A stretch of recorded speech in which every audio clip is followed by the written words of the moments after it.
I've read them, Matilda said. And here's the picture.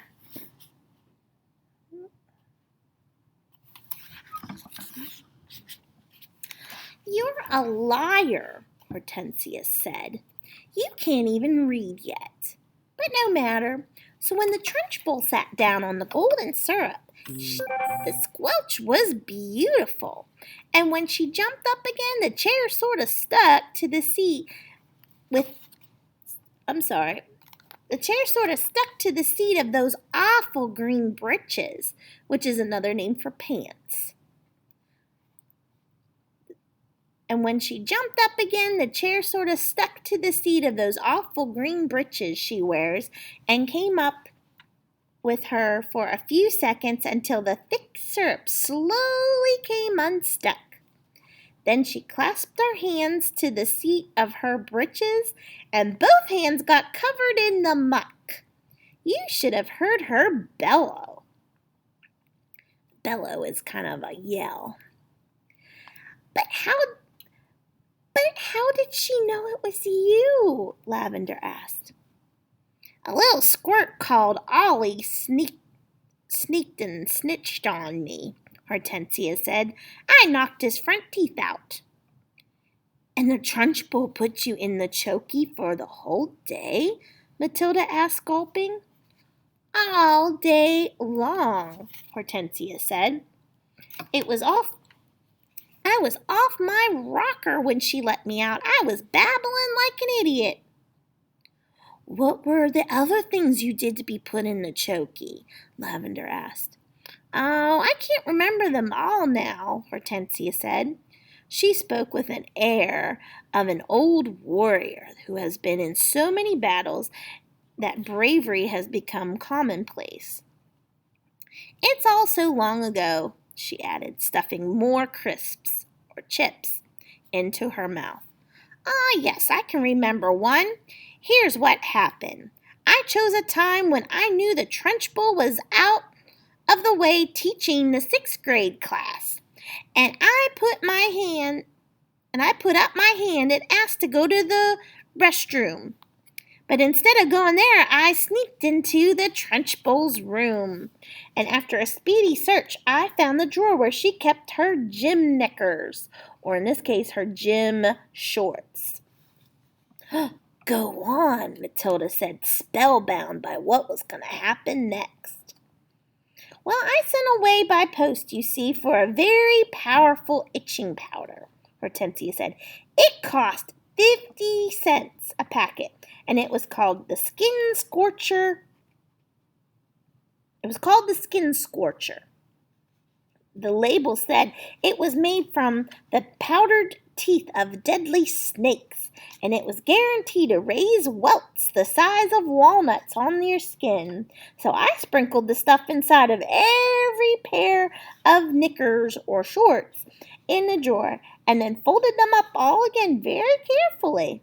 Hortensia paused to cram more chips into her mouth. Did it work? Lavender said.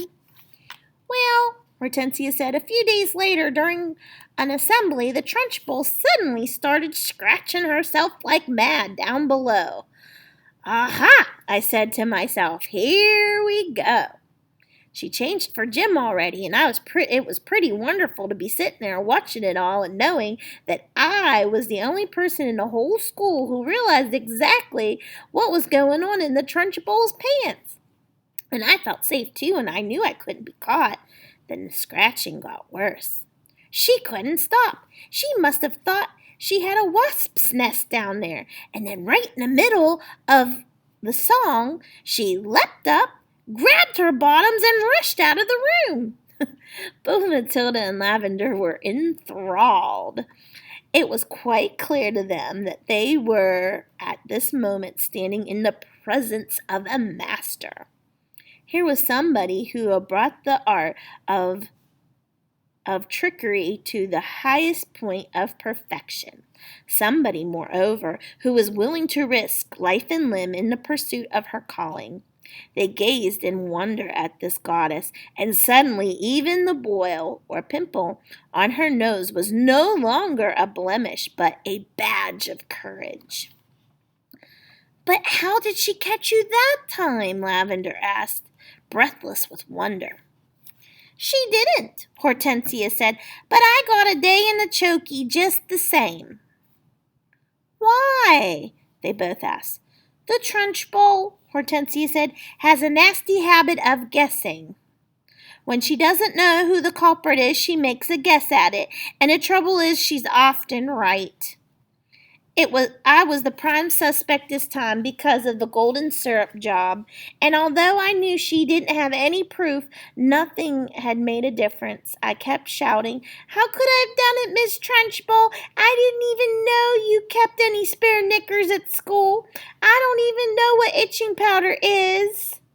I never heard of it.' But the lying didn't help me in spite of the great performance I put on." Now, first of all, would the person who did it knew it was in her knickers or her shorts? Yes. But would any other child? Mm-mm.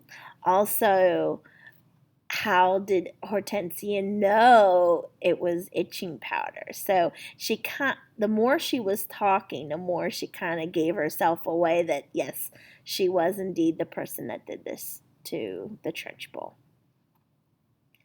"The Trunchbull simply just grabbed me by one ear and rushed me to the chokey at the double and threw me inside the locked door. This was my second all-day stretch, and it was absolute torture. I was spiked and cut all over when I came out." "It was like war," Matilda said. "You're darn right it's like war," Hortensia cried. "And the casualties are terrific," meaning casualties are like wounds, cuts that she was talking about.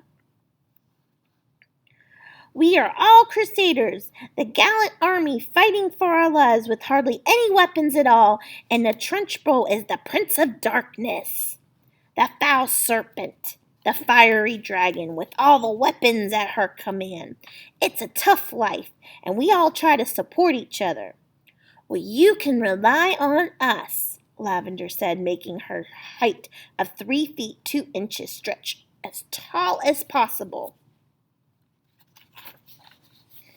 "No, I can't," Hortensia said. "You're only shrimps, but you never know. We may find a use for you one day in some undercover job.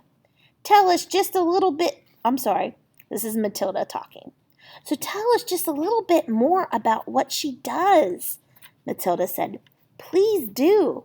"I mustn't frighten you before you've been here a week," Hortensia said. "You won't," Lavender said. "We may be small, but we're quite tough." "Well, listen to this then," Hortensia said. "Only yesterday the Trunchbull caught a boy called Julius eating licorice, all sorts, during a special lesson time, and she simply picked him up by one arm and flung him clean out the open classroom window. Our classroom is 1 floor up, and we saw Julius go sailing out over the garden like a frisbee and landing with a thump in the middle of the lettuce. Then the Trunchbull turned to us and said, 'From now on, anybody caught eating in class will go out the window.'" Did this Julius break any bones?" Lavender asked. "Only a few," Hortensia said. "You've got to remember that the Trunchbull once threw the hammer for Britain in the Olympics, and so she's very proud of her right arm." "What's throwing the hammer?" Lavender asked.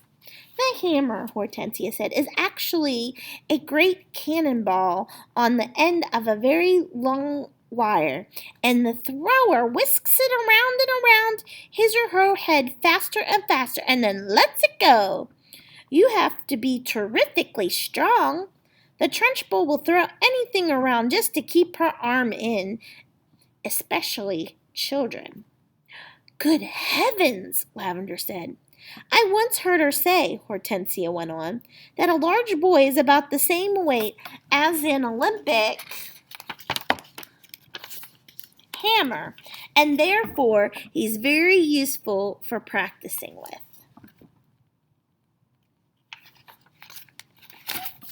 And so, here is a picture of that.